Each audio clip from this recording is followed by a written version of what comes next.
어떤 사람들은 말합니다. 나이 들면 의지할 곳이 없어진다고요. 하지만 정말 그럴까요? 산속 어둠이 내리는 그곳, 자신의 안에 산소에서 한 노인이 주머니를 더듬었을 때 그가 꺼낸 건 단순한 열쇠가 아니었습니다. 나를 여기 버린 거였구나. 그래, 끝까지 나한테는 숨기고 싶었겠지. 그날 이후 초대받지 않은 그 자리에 나타난 남자를 본 사람들은 알게 됩니다. 버려진 것과 버려지지 않은 것 사이에는 우리가 모르는 한 뼘의 거리가 있다는 거요. 사연에 들어가기 전에 구독과 좋아요 부탁드리며 지금 어디서 듣고 계신지 댓글로 남겨주시면 여러분이 계신 그 자리에 평안히 함께하길 바랍니다.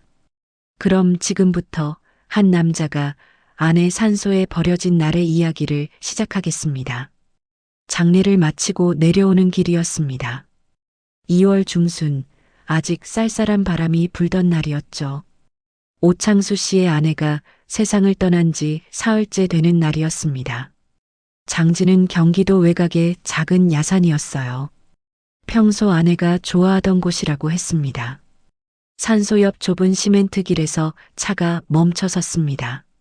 아버지, 잠깐만 내려 계세요. 차 돌려서 바로 올게요. 말한 사람은 사위였습니다. 38살 중견 건설사에 다니는 김태준이었죠. 조수석에 앉은 딸 오수진도 아무 말 없이 고개를 끄덕였습니다. 76살의 오창수 씨는 묻지 않았습니다. 왜 여기서 내려야 하는지, 왜 함께 가지 않는지. 그저 천천히 차에서 내렸습니다. 차는 그대로 떠났고 다시는 돌아오지 않았습니다. 처음에는 정말 차를 돌리러 간 줄 알았습니다. 길이 좁아서 그럴 수도 있다고 생각했죠. 10분쯤 지나도 오지 않자 그제야 이상하다는 생각이 들었습니다. 해는 생각보다 빨리 졌습니다. 산속은 금세 어두워졌어요. 휴대전화를 꺼내보니 배터리가 나가 있었습니다. 아침부터 사용하지 않았는데도 말이죠. 다리는 오래 버티지 못했습니다. 무릎 수술을 받은 지 얼마 되지 않았거든요. 그날 오창수 씨는 자기 아내의 산소 옆에 버려졌습니다. 오창수 씨와 아내 박순자 씨는 25에 만나 50년을 함께했습니다. 가난했던 시절도 있었고 넉넉했던 시절도 있었죠. 아내는 언제나 조용한 사람이었습니다. 말이 많지 않았고 화를 내는 법도 없었어요. 하지만 그 침묵 속에는 늘 단단한 무언가가 있었습니다. 딸 수진이가 태어났을 때도, 사업이 망해 집을 팔아야 했을 때도 다시 일어설 수 있었던 건 아내의 그 조용한 힘 때문이었습니다. 당신 괜찮아요. 우리 다시 시작하면 돼요. 아내는 그렇게 말하곤 했습니다. 걱정하지 말라고, 함께 있으니 괜찮다고요. 그런 아내가 병원에 입원한 건 작년 가을이었습니다. 췌장암 말기였죠. 의사는 6개월이라고 했지만 아내는 넉 달을 버티지 못했습니다. 마지막 한 달은 거의 말을 하지 못했어요. 그래도 오창수 씨가 손을 잡으면 작게 웃어 보였습니다. 그게 마지막이었습니다. 장례식에는 생각보다 많은 사람이 왔습니다. 동네 이웃들, 옛날 가게를 함께 했던 사람들, 아내의 옛 직장 동료들까지요. 모두들 고인을 기억하고 있었습니다. 하지만 장례를 치르는 사흘 내내 오창수 씨는 이상한 기분을 떨쳐낼 수 없었습니다. 사위와 딸의 태도가 어딘가 낯설었거든요. 급하게 서두르는 것 같기도 하고 뭔가를 감추는 것 같기도 했습니다. 아버지, 빈소는 이틀만 하는 게 어때요? 요즘은 다들 그렇게 해요. 장지도 멀지 않은 곳으로 정했어요. 왕복 2시간이면 충분해요. 사위는 모든 걸 빠르게 진행했습니다. 오창수 씨가 무언가 말하려고 하면 딸이 먼저 나서서 괜찮다고, 자기들이 알아서 하겠다고 했죠. 그리고 장례를 마친 그날 산소 옆 그 좁은 길에서 차는 멈췄습니다. 한참을 앉아 있다가 그는 외투 안쪽 주머니에서 작은 열쇠 하나를 꺼냈습니다. 낡은 철제 보관함 열쇠였습니다. 손때가 묻어 반질반질했죠. 그는 그 열쇠를 바라보다 조용히 중얼거렸습니다. 나를 여기 버린 거였구나. 그래, 끝까지 나한테는 숨기고 싶었겠지. 그 열쇠는 아내 명의로 남아있던 오래된 임대 창고의 것이었습니다. 서울 외곽 구로구의 한 상가 건물 지하에 있는 작은 창고였죠. 사위도 딸도 그 존재를 정확히 알지 못했습니다. 아내가 살아있을 때 오직 한 번 병실에서 이렇게 말했을 뿐이니까요. 당신이 나중에 혼자 남게 되면 이건 꼭 직접 열어봐요. 혼자서요. 아무한테도 말하지 말고. 그때 아내는 이 열쇠를 건네주며 작은 메모지도 함께 줬습니다. 거기엔 주소와 보관함 번호가 적혀 있었어요. 왜 그래요? 무슨 일 있어요? 오창수 씨가 물었지만 아내는 더 이상 말하지 않았습니다. 다만 손을 꽉 잡으며 고개를 저었죠.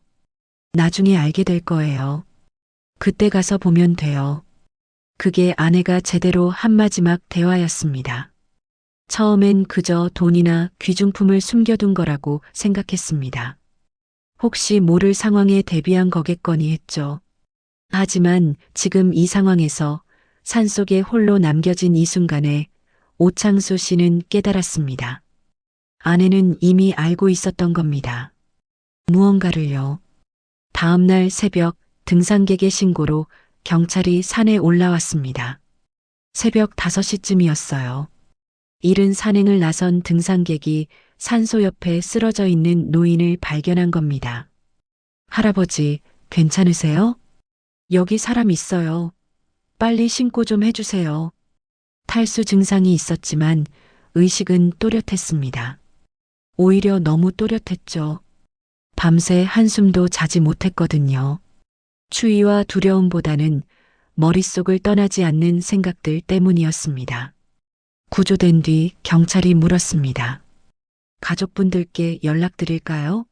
어떻게 이런 곳에 계신 거예요? 오창수 씨는 고개를 저었습니다. 아닙니다. 연락은 됐습니다. 그게 무슨 말씀이세요? 혹시 실종 신고라도 들어온 게 있나요? 젊은 경찰관이 무전기로 확인했지만 아무 신고도 없었습니다. 76살의 노인이 산에서 밤을 보냈는데 가족은 찾지도 않은 겁니다. 병원에 가보셔야 할 것 같은데요? 괜찮습니다. 집에 가겠습니다. 댁이 어디신데요? 오창수 씨는 주소를 말했습니다. 서울 마포구의 작은 빌라였죠. 경찰차로 그를 데려다 줬습니다. 집에 도착했을 때 현관문은 잠겨 있었습니다. 다행히 열쇠는 가지고 있었어요. 문을 열고 들어가자 텅 빈 거실이 보였습니다. 아내가 떠난 집은 너무 조용했습니다.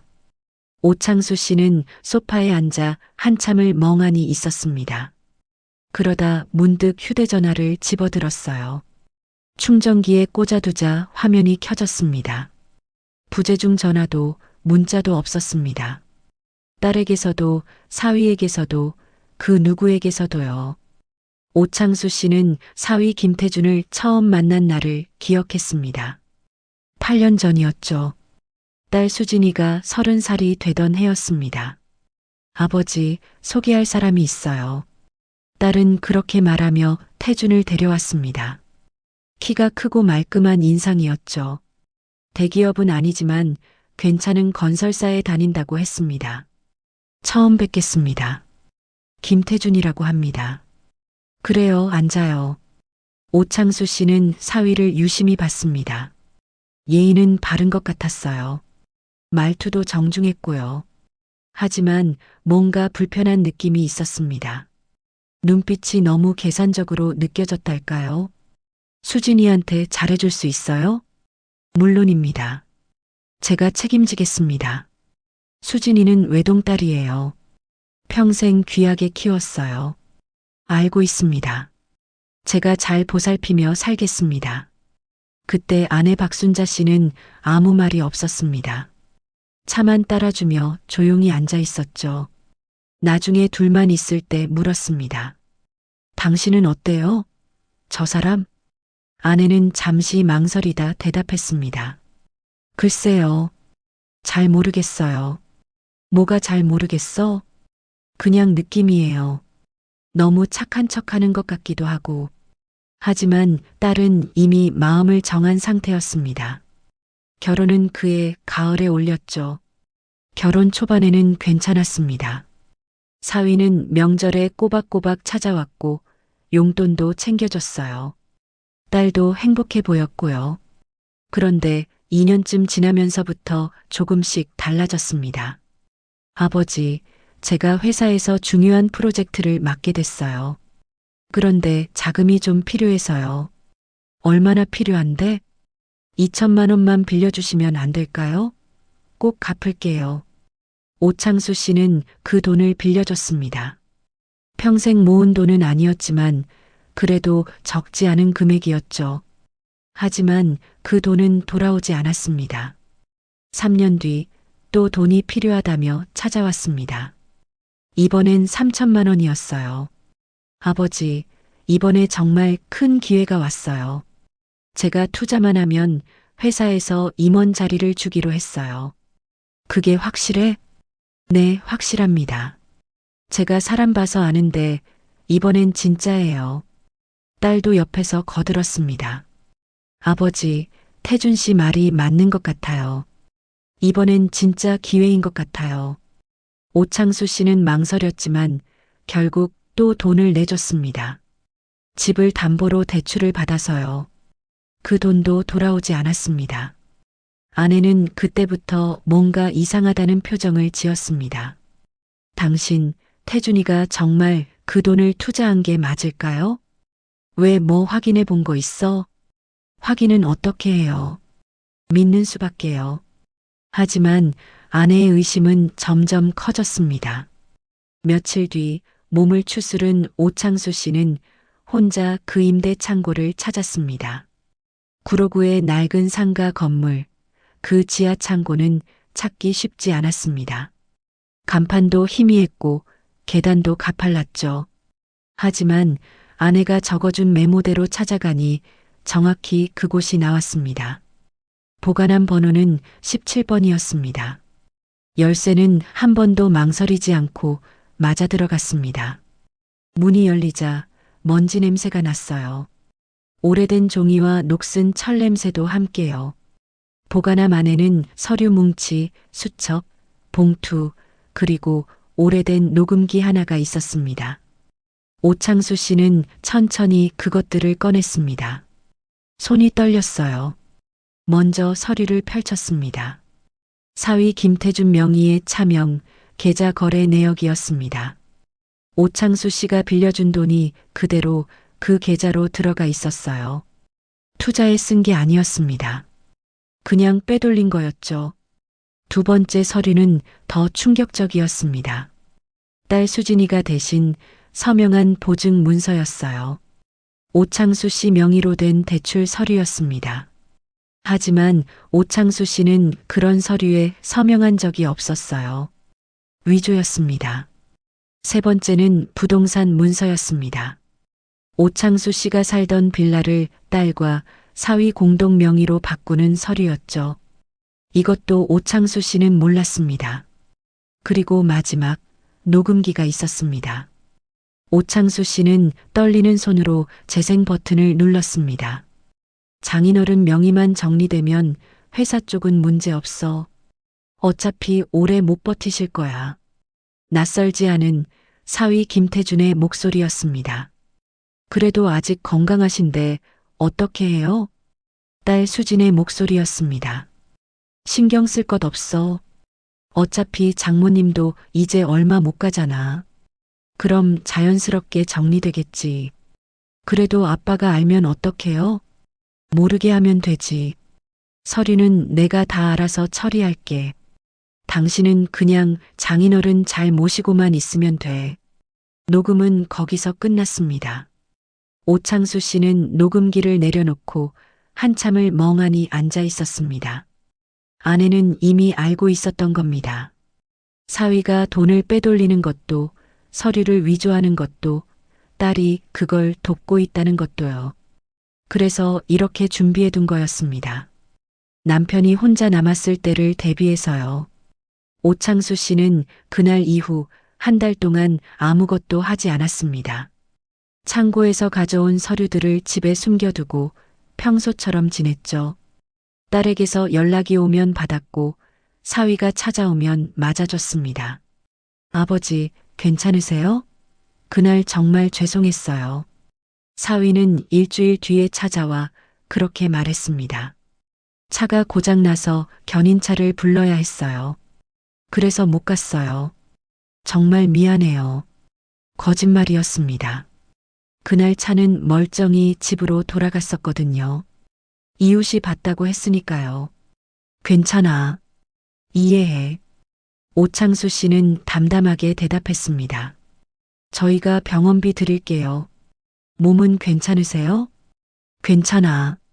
걱정 안 해도 돼. 딸 수진도 며칠 뒤 찾아왔습니다. 아빠, 정말 미안해요. 제가 그때 너무 당황했어요. 괜찮다니까. 아빠, 혹시 어디 아프신 데는 없으세요? 없어. 딸은 불안한 표정으로 아버지를 바라봤습니다. 뭔가 눈치챈 걸까요? 하는 표정이었죠. 하지만 오창수 씨는 아무 내색도 하지 않았습니다. 그 한 달 동안 그는 조용히 준비했습니다. 먼저 변호사를 찾아갔습니다. 서류들을 보여주며 상담을 받았죠. 이건 명백한 사기입니다. 형사고발이 가능해요. 지금 바로 하고 싶진 않습니다. 때가 되면 하죠. 언제요? 제가 알려드릴게요. 두 번째로 은행을 찾아가 모든 계좌를 정리했습니다. 돈은 많지 않았지만 사위가 손댈 수 없게 만들었죠.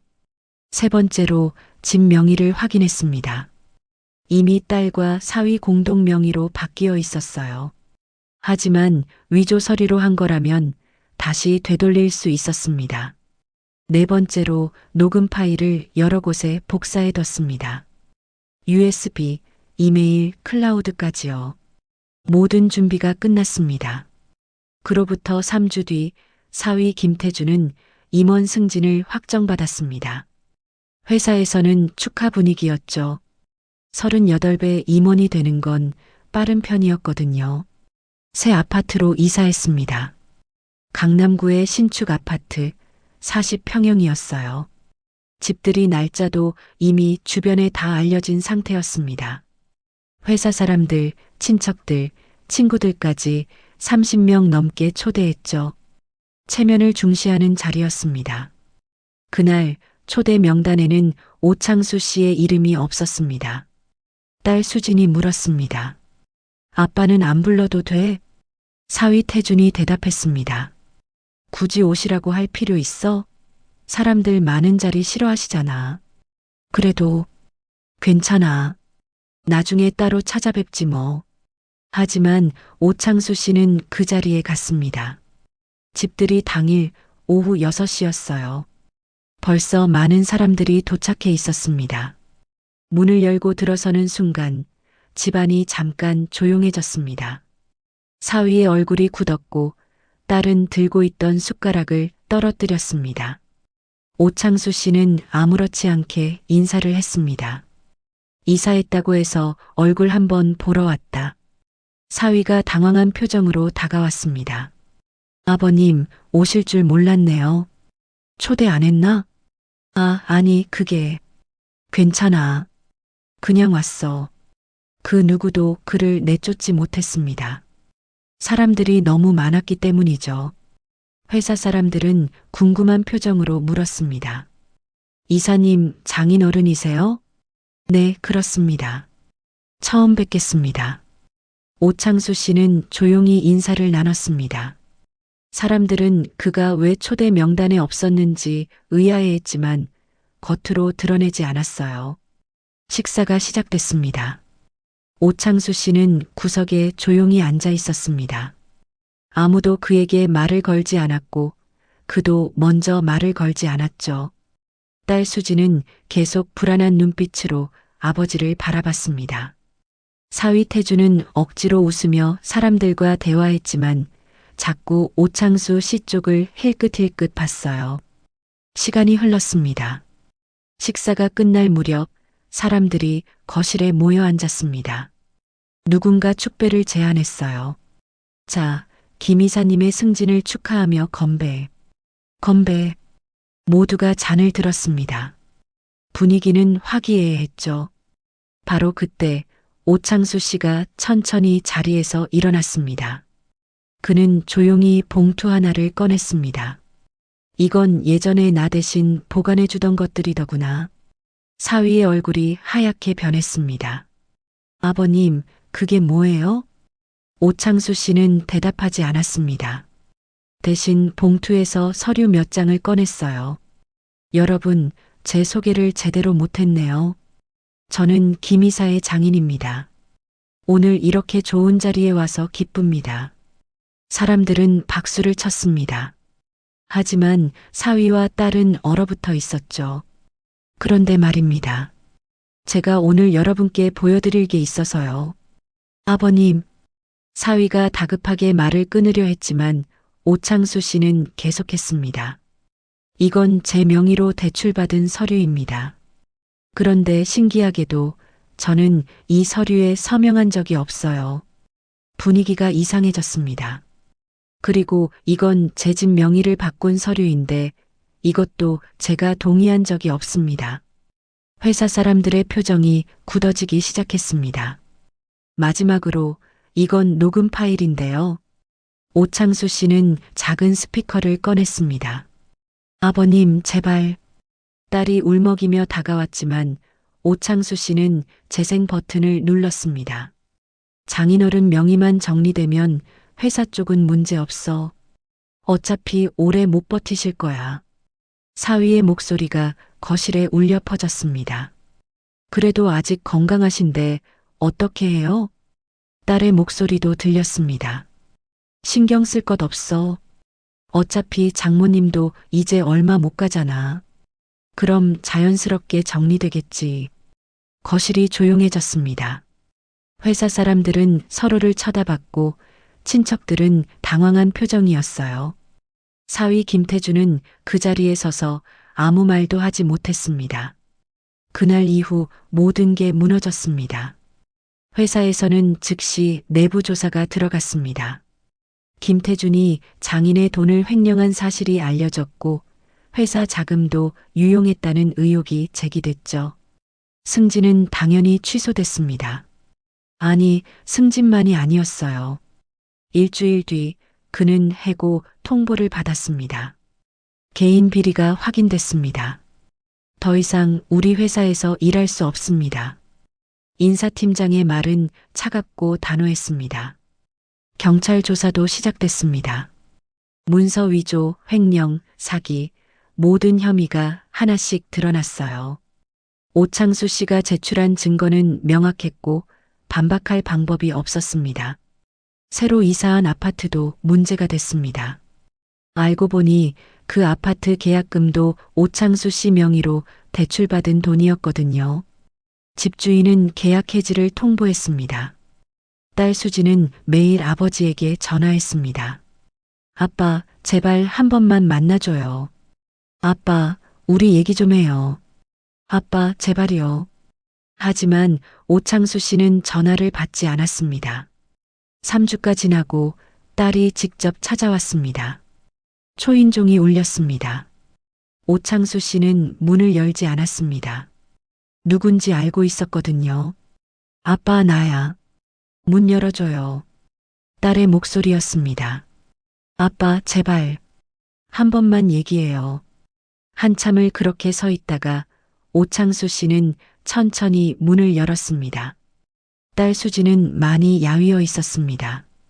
눈가엔 다크서클이 짙었고 얼굴은 창백했어요. 들어와. 딸은 조심스럽게 안으로 들어왔습니다. 거실 소파에 마주 앉았습니다. 한동안 아무도 말이 없었어요. 아빠. 딸이 먼저 입을 열었습니다. 미안해. 뭐가? 다 미안해. 정말 다. 딸은 울기 시작했습니다. 소리내서 울었어요. 나도 몰랐어. 태준이가 그렇게까지 할 줄은. 몰랐어? 오창수 씨의 목소리는 차가웠습니다. 녹음에 내 목소리도 있던데? 그건, 뭐가 그건? 딸은 대답하지 못했습니다. 수진아. 오창수 씨는 처음으로 딸의 이름을 불렀습니다. 내가 서명한 서류들 다 알고 있어. 위조인 거. 아빠, 그날 산에서 나를 버리기로 한 것도 너였지? 딸은 고개를 숙였습니다. 태준이가 그러자고 했어. 나는 그냥 따라했다? 미안해, 아빠. 정말 미안해. 오창수 씨는 한숨을 쉬었습니다. 너 알아? 내 엄마가 마지막에 뭐라고 했는지? 딸은 고개를 들었습니다. 당신 아빠 잘 부탁한다고 했어. 혼자 두지 말라고. 아빠, 근데 너희는 나를 산에 버렸잖아. 딸의 눈에서 눈물이 멈추지 않고 흘렀습니다. 아빠, 나 정말 잘못했어. 용서해줘. 용서? 오창수 씨는 쓴웃음을 지었습니다. 수진아, 용서는 쉬운 게 아니야. 알아, 아빠. 그래도 제발, 너희가 나한테 한 걸 용서해 달라는 거야? 아니면 그냥 잊어달라는 거야? 딸은 대답하지 못했습니다. 오창수 씨는 자리에서 일어났습니다. 이제 돌아가. 아빠, 돌아가라고. 딸은 떠나지 못하고 계속 앉아 있었습니다. 아빠, 나 어떡해. 태준이는 지금 구치소에 있고 나는 직장도 그만뒀어. 그래서 집도 없어. 갈 데도 없고. 오창수 씨는 딸을 바라봤습니다. 수진아, 응, 내가 선택한 거야. 내가 그 사람 편을 들었잖아. 아빠, 이제 그 대가를 치르는 거지. 딸은 더 이상 말하지 못하고 그저 울기만 했습니다. 오창수 씨는 현관문을 열었습니다. 나가. 딸은 천천히 일어났습니다. 비틀거리며 문 쪽으로 걸어갔어요. 문턱을 넘기 직전 딸이 돌아봤습니다. 아빠, 정말 죄송해요. 오창수 씨는 끝까지 듣지 않았습니다. 그리고 문을 닫았습니다. 그날 밤 오창수 씨는 다시 그 창고를 찾았습니다. 보관함 안에는 아직 하나가 더 남아 있었거든요. 작은 편지 봉투였습니다. 안에 글씨였어요. 봉투를 열자 편지가 나왔습니다. 당신에게. 이 편지를 읽고 있다면 이미 모든 걸 알았겠죠. 미안해요. 먼저 알았으면서 당신한테 말하지 못했어요. 처음엔 제 착각인 줄 알았어요. 사위가 그럴 리 없다고, 딸이 그럴 리 없다고 생각했죠. 하지만 1년 전쯤 우연히 태준이가 통화하는 걸 들었어요. 회사 사람과 통화하는데 당신 명의로 뭔가를 처리했다는 얘기를 하더라고요. 그날부터 조금씩 조사했어요. 은행에도 가보고 구청에도 가보고 변호사한테도 물어봤죠. 알고 보니 이미 3년 전부터였어요. 당신 모르게 서류를 만들고 돈을 빼돌리고 집 명의도 바꾸고 딸 수진이도 알고 있었어요. 심지어 도왔어요. 제일 힘들었던 건 딸이 그런다는 사실이었어요. 우리가 평생 사랑으로 키운 딸이 아버지한테 그런 짓을 한다니. 당신한테 말하려고 했어요. 여러 번요. 하지만 참아 못했어요. 당신이 얼마나 슬퍼할지 알았거든요. 그래서 이렇게 준비했어요. 제가 먼저 가면 당신이 혼자 남게 될 텐데 그때 필요할 거라고 생각했어요. 당신, 이 모든 증거를 어떻게 쓸지는 당신이 정하세요. 용서할 수도 있고 벌을 줄 수도 있어요. 다만 하나만 기억해줘요. 당신은 버려질 사람이 아니에요. 평생 성실하게 살았고 가족을 사랑했고 당당하게 살아온 사람이에요. 그 누구도 당신의 인생을 함부로 할 수 없어요. 제가 떠나도 당신은 혼자가 아니에요. 제가 남긴 이것들이 당신을 지켜줄 거예요. 사랑해요, 당신. 마지막까지 사랑했어요. 순자 올림. 오창수 씨는 편지를 읽고 또 읽었습니다. 눈물이 났습니다. 오랜만에 흐르는 눈물이었어요. 당신 고마워요. 그는 조용히 중얼거렸습니다. 당신이 있어서 내가 버려지지 않았어요. 1년이 지났습니다. 김태주는 실형을 선고받았습니다. 3년형이었죠. 항소했지만 기각됐습니다. 딸 수지는 이혼 절차를 밟았습니다. 혼자 작은 원룸에서 살며 편의점 아르바이트를 했어요. 오창수 씨는 여전히 그 빌라에서 살았습니다. 집 명의는 다시 돌아왔고 위조된 대출도 정리됐죠. 어느 날 딸에게서 문자가 왔습니다. 아빠, 내일 엄마 산소에 다녀올게요. 아빠도 시간 되면 오세요. 오창수 씨는 한참을 고민하다가 다음 날 산소에 갔습니다. 딸은 이미 와 있었습니다. 풀을 뽑고 있었어요. 왔어? 응, 아빠.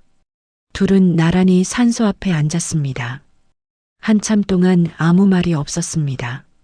아빠, 응, 나 매일 엄마한테 말해. 미안하다고.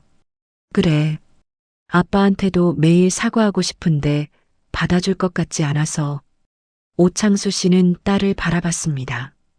1년 사이에 딸은 많이 변해 있었습니다. 얼굴은 여위였지만 눈빛은 예전보다 맑았어요. 수진아, 응, 나도 매일 생각해. 어떻게 해야 할지. 딸은 고개를 숙였습니다. 아빠, 나 용서받고 싶어. 하지만 그럴 자격이 없다는 것도 알아. 자격? 응, 나는 아빠를 버렸잖아. 사내다. 오창수 씨는 한숨을 쉬었습니다. 수진아, 나는 그날 깨달았어. 뭘? 사람은 쉽게 버려져도 살아온 인생까지 버려지지는 않는다는 것을. 딸이 고개를 들었습니다. 무슨 말이야? 너희가 나를 산에 버렸어도 내가 살아온 인생은 버려지지 않았어. 내 엄마가 남긴 것들도 있었고. 딸은 눈물을 흘렸습니다. 아빠, 미안해.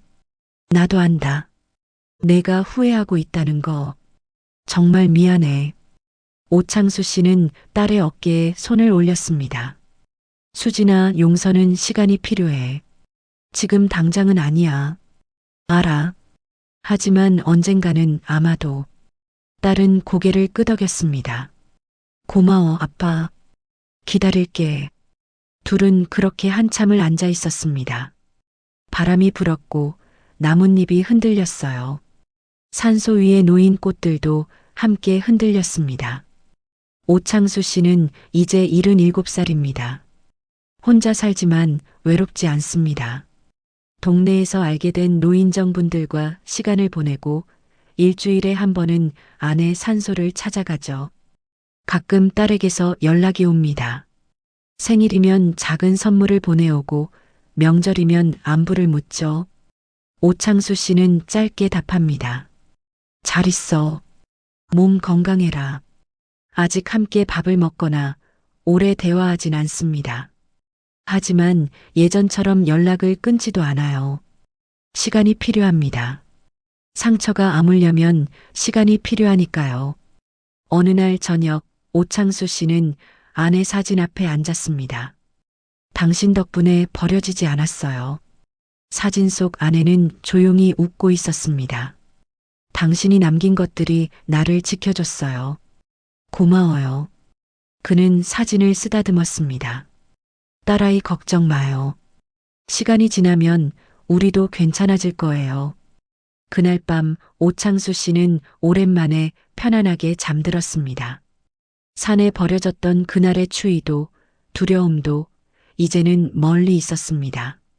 남은 건 아내의 사랑과 살아온 인생의 무게였습니다. 그리고 그는 알고 있었습니다. 그 무게는 그 누구도 빼앗아갈 수 없다는 것을요. 오늘 사연이 마음에 닿았다면 주변에 전해주시면 감사하겠습니다. 구독과 좋아요로 응원해 주시고 어디에서 듣고 계신지도 댓글로 남겨주세요. 모두 건강하고 행복하시길 기원합니다.